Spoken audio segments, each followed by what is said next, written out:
Bien, amigos televidentes, continuamos y le damos la bienvenida a Javier Díaz Lacayo Huarte. Gracias, Javier, por estar con nosotros. ¿Cómo estás, hombre? Gracias, Alberto, por estar en este foro contigo. Te vemos siempre en mi familia. Gracias, Javier. Queríamos hablar un poco sobre lo que ha sido la trayectoria y te preguntamos porque sos el cercano pariente de tu padre, sos el hijo, ¿no? El único que queda. El único que queda, ¿verdad? Y sí, el único que queda. Y le tocó a don Aldo, ¿verdad? Ver el fallecimiento de sus hijos, pero bien. Hablemos un poco de la obra, de la dedicación. El comandante Ortega, en el acto del 127 aniversario natalicio del general de Hombres y Mujeres Libres, se refería al trabajo, a la lealtad, a la militancia y a todo lo que ha representado la lucha de Aldo. Rememoraba su participación en el Chaparral junto a Carlos Fonseca y otros compañeros. Hablarnos un poco de esa dedicación, de esa obra, Javier, porque ha sido tenaz, terca, nunca renunció. Sí, constante, ha sido una constante en su vida. Gracias, Alberto, por la manera en que te referís a mi papá. Mi padre tuvo una influencia en su niñez. Creo que como todas las personas que hemos conquistado el identificarnos a nosotros mismos, encontrarnos, partimos de una inquietud. No sé si existencial, pero sí de identidad. Mi papá tenía mucha influencia social para descubrir la conducta de su entorno. Mi papá nació en 1936 en una miseria mundial de valores, no solo de plata, de valores, y eso fortaleció a la familia. Entonces, mi papá, desde que yo tengo uso de razón, es un promotor de los valores de la familia porque lo ejemplificó siempre en su disciplina, en su orden, en su misma higiene, en su estructura, en su solidaridad. Mi padre es una persona solidaria al extremo. Tiene la capacidad de ponerse en los zapatos de otras personas, y creo que fue por esas condiciones. Y a partir de ahí, por la cercanía, no solo geográfica, sino que había una cercanía incluso familiar con el general Emiliano Chamorro, es que mi papá empieza a interesarse por la trayectoria histórica de las tendencias que en ese entonces eran las que se conjugaban en el intercambio social cuando él era niño. Y digo cuando él era niño porque a mi papá le tocó asumir muchas situaciones de manera precoz, una familia grande, son 9 hermanos, con mucha categoría social, repito, por el ambiente familiar y no por el económico. Y a partir de ahí, a muy temprana edad, creo que también a los 16, 17 años es que mi papá se toma la decisión de su vida. Vos fuiste el precursor en la investigación de cuando lo que mi padre siempre tuvo pues en silencio, pues a vos te lo ventiló de cuando tomó la decisión de formar parte del ajusticiamiento de Anastasio Somoza García.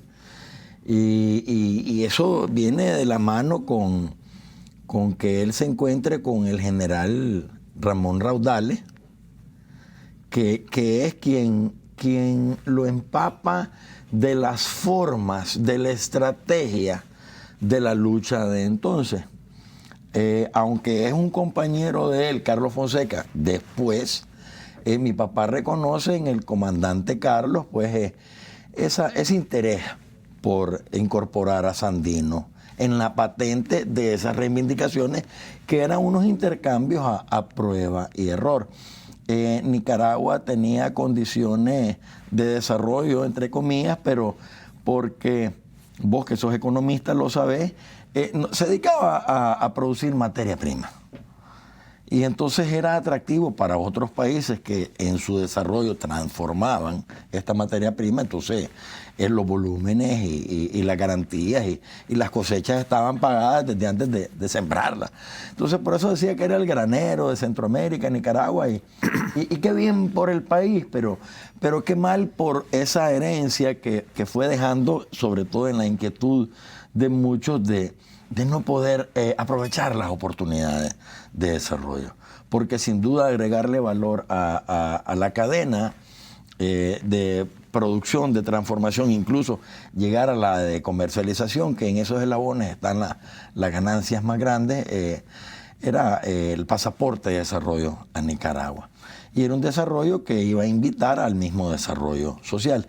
Creo que sí, nos desarrollamos humanamente en ese aspecto, porque la sensibilidad unió en lo familiar y en la transmisión de valores, aunque sea en un plano muy pequeño, muy particular. Entonces creo yo que esa es la esencia primera de mi papá.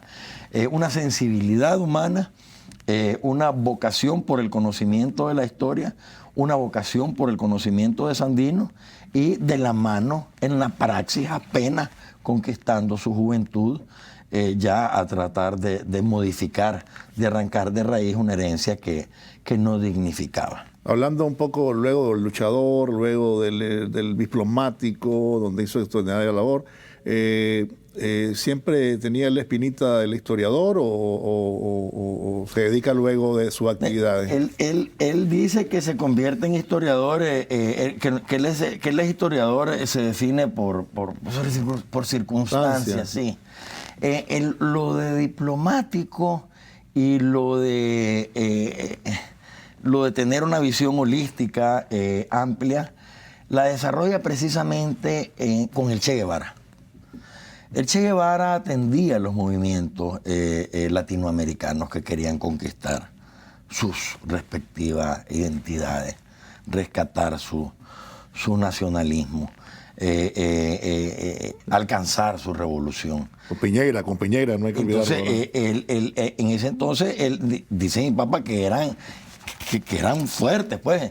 Un tío mío, que es mi tío político, Rafael Somarriba, él era el que estaba ahí. El que dirigió el Chaparralpa, y mi tío Rafael dice que tenía que calmar a mi papá porque mi papá era enérgico en decir no, porque la costumbre que los cubanos y el mismo Che tenían respecto a Nicaragua es que nosotros no teníamos la capacidad de organizarnos y de establecer un sistema basado en la identidad. Mi papá defendía que sí. El Che tenía también sus razones en decir de que este era un modelo de caudillismo. Mi papá, todas estas cosas lo fueron influenciando, y para adelantarnos un poco, cuando se funda el Frente Sandinista, mi papá se disciplina, se somete en su labor disciplinada a esa estructura. Yo eso es lo que más le admiro a mi papá, que siendo un precursor del Frente Sandinista,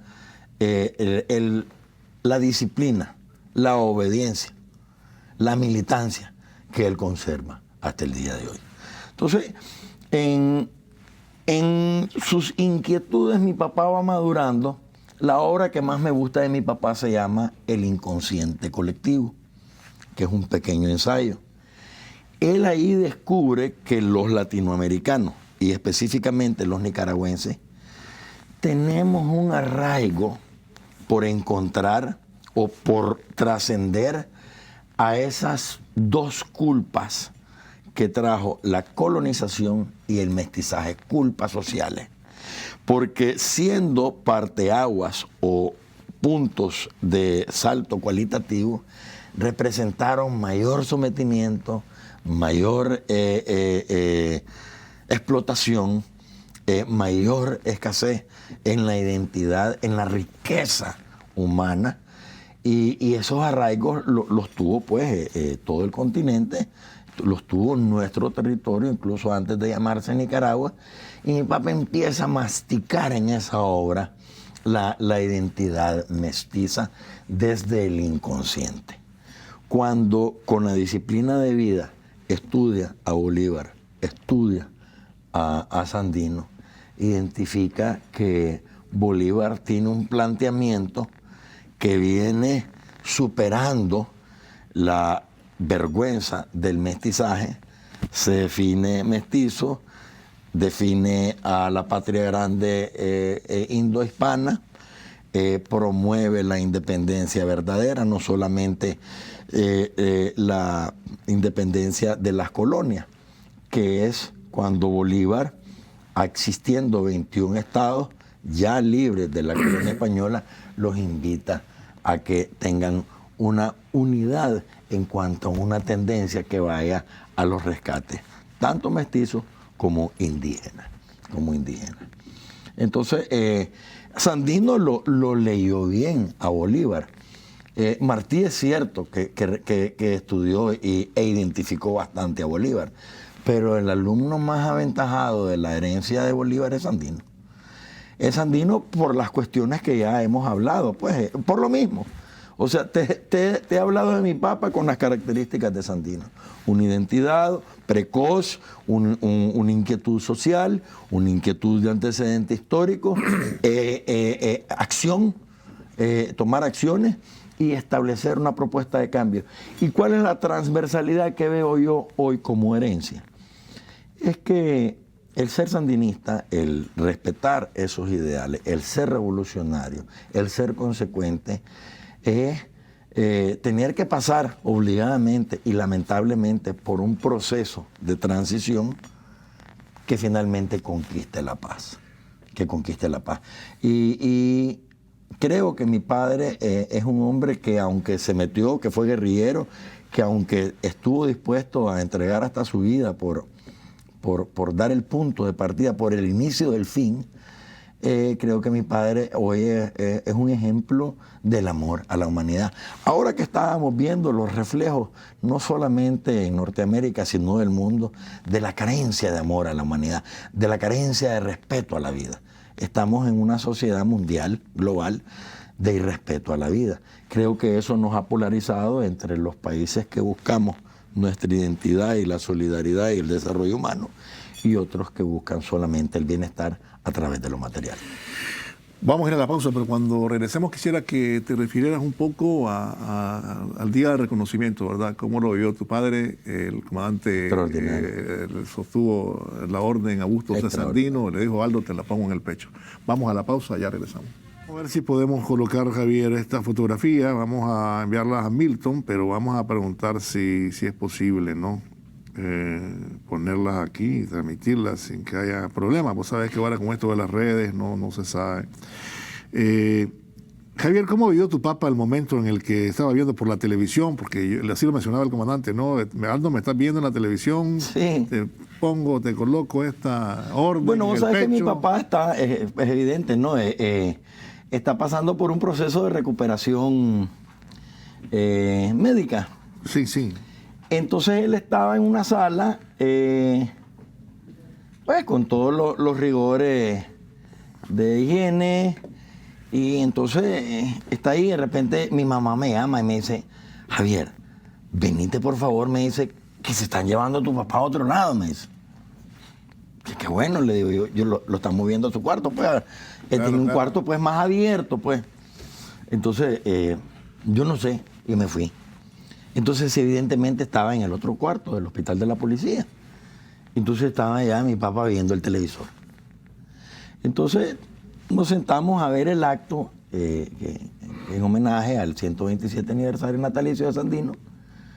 Y empezamos con tanta satisfacción a ver la cortesía de Daniel y la lealtad, la amistad entre ellos, dedicándole prácticamente el acto a mi papá.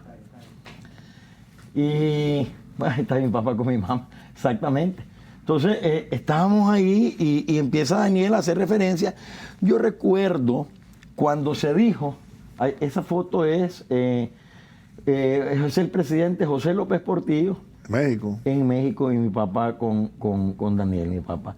La máxima labor que puede hacer un embajador es llevar a su presidente. Hay que recordar que López Portillo estaba en el poder cuando la insurrección, y fue uno de los hombres que más quiso a Nicaragua, sí, desde México. Junto con Torrijos en Panamá, y también habían otros, ¿verdad? Nos apoyó. Carlos Andrés Pérez en Venezuela, hay que decirlo muchísimo, también. nos apoyó claro muchísimo. Claro que sí. Entonces, esa es la portada del libro Diplomacia con Dignidad. Mi papá tiene una obra llamada Diplomacia con Dignidad, de 3 tomos también. Sí. El tomo 1, Misión en México. El tomo 2, Tomo 1, Misión en El Salvador. Tomo 2, Misión en México. Tomo 3, Misión en Venezuela. Esa foto es, estamos por cumplir, estamos en la fecha, hace 29 años a mi papá se le murieron los 3 riñones. Se le murieron los 2 riñones. ¿Y qué pasó? Perdón, es que estaba oyendo los 3. Se le murieron los 2 riñones. Y le hicieron un Switcher, tal vez nos hace caso. Si ponemos la cámara entonces allá. Bueno, no está el switcher. Bueno. Estamos con audio, sí. Ajá. Estamos con audio. Sí, dale. Pues. Ok, entonces vamos a hacer se le mueren los riñones a mi papá. Y nos vamos a un médico acá, y el médico dice que tiene cáncer en la médula ósea. Un hermano de mi papá es oncólogo en la Florida, toda su vida. Él se estudió medicina ahí, y ahí se quedó a vivir. De hecho, en la Florida tiene la bandera de Nicaragua y la bandera del Frente Sandinista. Mi tío también conoció a Santos López, también conoció a Raudales por medio de mi papá. Y había que llevarlo, pues, a que tuvieran un diagnóstico de parte de mi tío. Y el gobierno de doña Violeta, que en ese entonces estaba, filtró una lista de 100 terroristas de sandinistas, entre ellos mi papá, solicitándole al gobierno de los Estados Unidos que los sancionara y les quitara la visa. Y fue una cuestión, pues, de revuelo nacional, porque fue tan ridículo ese acto de entrevista de funcionarios del gobierno de doña Violeta, que les dio más pena a los gringos y no hicieron nada. Mi papá se fue a ver, se chequeó. Ahí fue donde el famoso, pues, que me dijo: no tengo cáncer, tampoco tengo riñones. Y yo le dije: ¿cuál querés? Y él solamente me consintió con su carcajada. Entonces, esas carcajadas de alivio, yo hice hace poco un llamado para que fuéramos donantes de órganos, hoy hago un llamado para que seamos donantes de sangre también, además. Y se dieron cuenta, pues, de que lo que no tenía eran riñones. Y mi papá era el secretario de la COPAL, Tomás era el vicepresidente de la COPAL, y el presidente lo era Luis Donaldo Colosio, en México. Él fue el que nos brindó la solidaridad para operarnos. Cosas lindas alrededor de eso es que Tomás nos llegó a ver, durmió en la camita chiquita, no por ser Tomás chiquito, sino porque la camita era chiquita. Y después en la cumbre de la COPAL llegó Daniel, y estaban cerca las elecciones internas del partido, y Salinas iba a destapar. En México se tiene oculto el candidato que va a ser el siguiente presidente. Entonces tenían a Colosio tapado. Entonces la prensa de México, creo que fue el Excelsior, tomó esa fotografía en la cumbre y dice: en diálogo con el tapado. Daniel, Tomás y mi papá, que en ese entonces tenía que andar con mascarilla para no contaminarse, porque se le habían bajado las defensas en esa primera etapa del trasplante para evitar el rechazo al órgano nuevo. A Colosio lo mataron después, al año siguiente, lo mató la mafia internacional que está en México, que lleva drogas a Estados Unidos y trae armas de ese país. Lo que estábamos viviendo, lo que estábamos viendo en el editorial. No sabemos quién mató a Colosio, ¿verdad? Lo cierto es que en México es muy difícil determinar quién mata a qué cuando se trata de candidatos, ¿no? Sí. No, en el caso de Colosio quedaron muchas dudas. Acusaron a varios del que lo iba a destapar. No, mejor no hablemos de eso. Entonces, finalmente, estamos viendo el momento. Correcto, vamos al acto. Entonces, vamos al acto. Cuando se inauguró el canal, que es un proyecto, un gran proyecto de inversión de capital, que después cuando caigamos al final voy a hacer un comentario de los grandes proyectos de inversión de capital. Daniel inaugura con el libro que se llamaba Bolívar interpretado por Sandino, que corregido y mejorado, ahora es la obra Sandino, el plan de realización del supremo sueño de Bolívar, que Daniel tenía en su mano en el acto.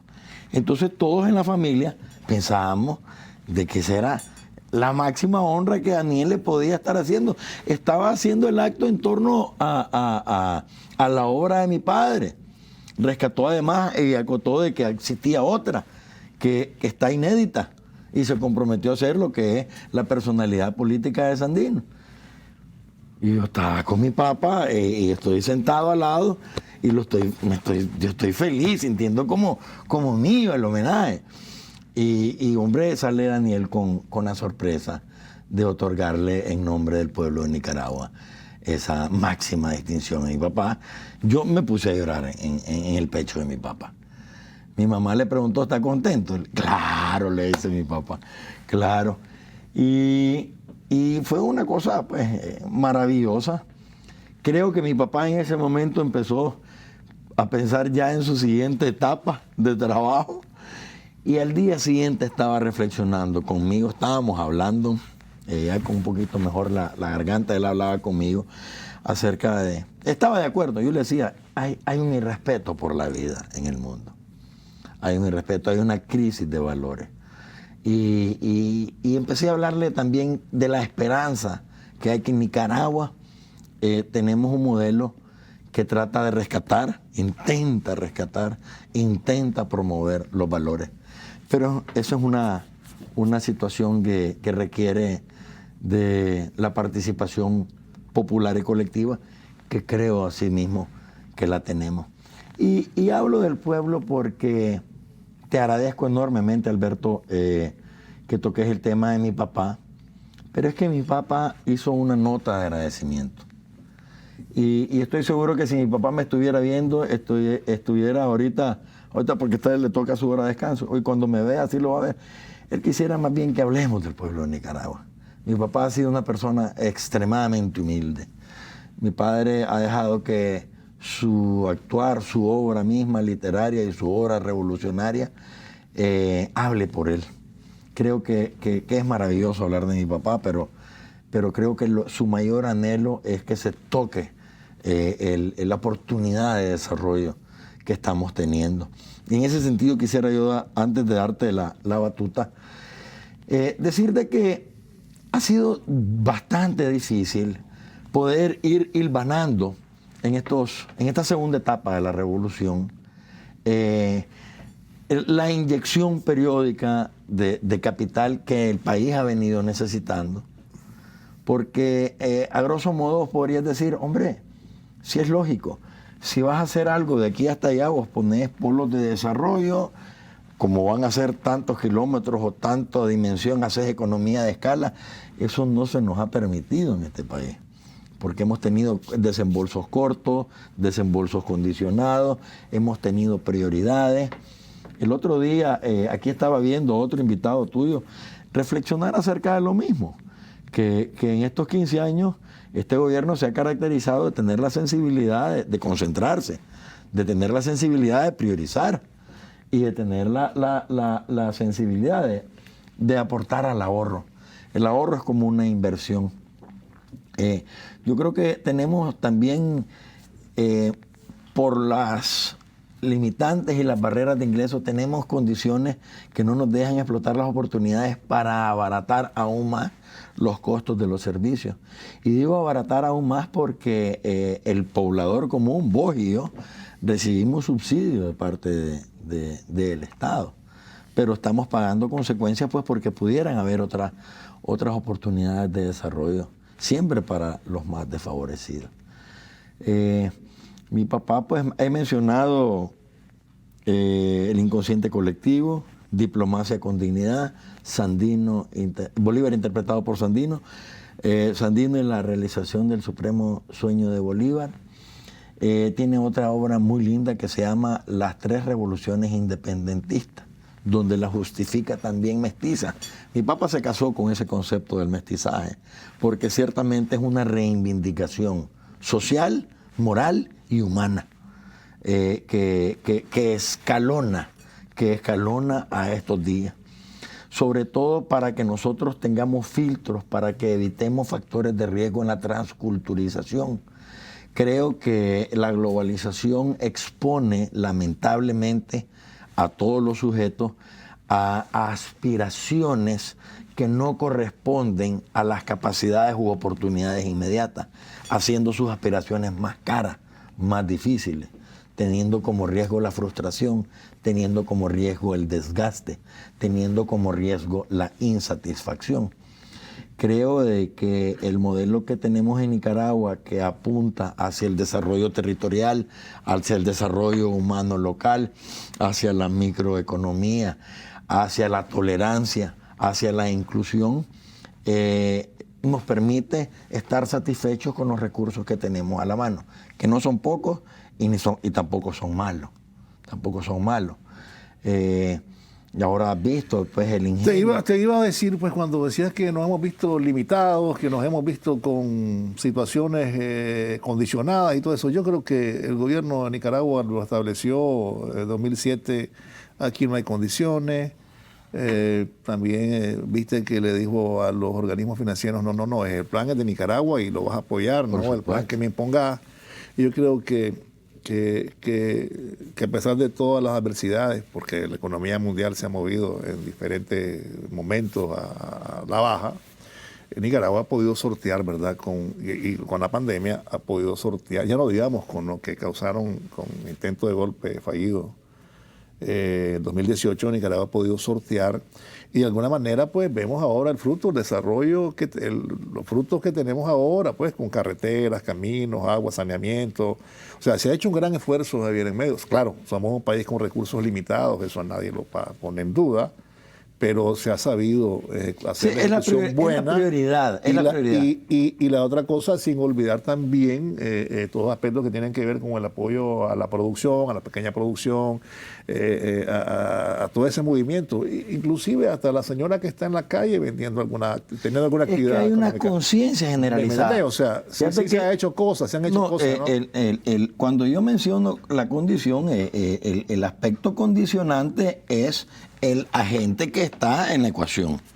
Por ejemplo, nosotros hemos tenido un modelo global de liberación que participó todo el pueblo. Tuvimos un modelo global de reconstrucción que participó todo el pueblo. Tuvimos un modelo global de reconciliación que participó todo el pueblo. Ahora con la pandemia tuvimos un modelo global de prevención. Estamos hablando global a nivel de todo el territorio. O sea, aquí la campaña y el esfuerzo y las políticas del gobierno han tenido receptividad porque han también surgido, son elaboradas con el interés y con el interés y la vocación que trae cada uno de los miembros de la población. Tiene la firma del nicaragüense. Las cosas que estamos haciendo nosotros, como vos lo decías antes, tienen la firma del nicaragüense. Entonces, es un factor de riesgo y es una trampa de los enemigos de la revolución, de los enemigos del desarrollo, ahora de los enemigos de la reconciliación, ahora de los enemigos de la prevención, tratar de polarizarnos a nosotros mismos. Tratar de polarizarnos a nosotros mismos y decir, espérame, es que si todo no está bueno, está malo.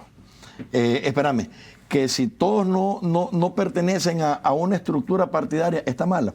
Yo creo que gozamos de una inclusión tan maravillosa. El hecho mismo de estar recordando a mi papá no sale de su librería. Y en esa librería mi papá goza del respeto de gente con claras definiciones sociales, con claras definiciones culturales, con claras definiciones políticas. Entonces, el estudio, el nacionalismo, la identidad y la historia son elementos transversales que superan cualquier polarización. Y ese quizás sería el llamado conclusivo que yo quisiera hacer, retomando la grandeza de Sandino, la militancia de mi papá, esa congruencia y el reconocimiento que Daniel le ha Te hecho. agradezco, Javier, el tiempo nos ha alcanzado, hubiera sido bueno tener un poco más, pero hasta aquí llegamos, ¿no? Vamos a ir a la Sí, un pausa y placer. terminamos un poco con lo que ha acontecido allá, con la matanza esa de niños. Gracias, Javier, por haber estado con nosotros. Gracias, Alberto, Un ha abrazo sido un a tu placer. padre Muy amable. y saludame. Muchas gracias. Pronto se recupere y esté entre nosotros. Aquí va a estar, aquí Ok. va a estar. Vamos a ir a la pausa, no se vaya.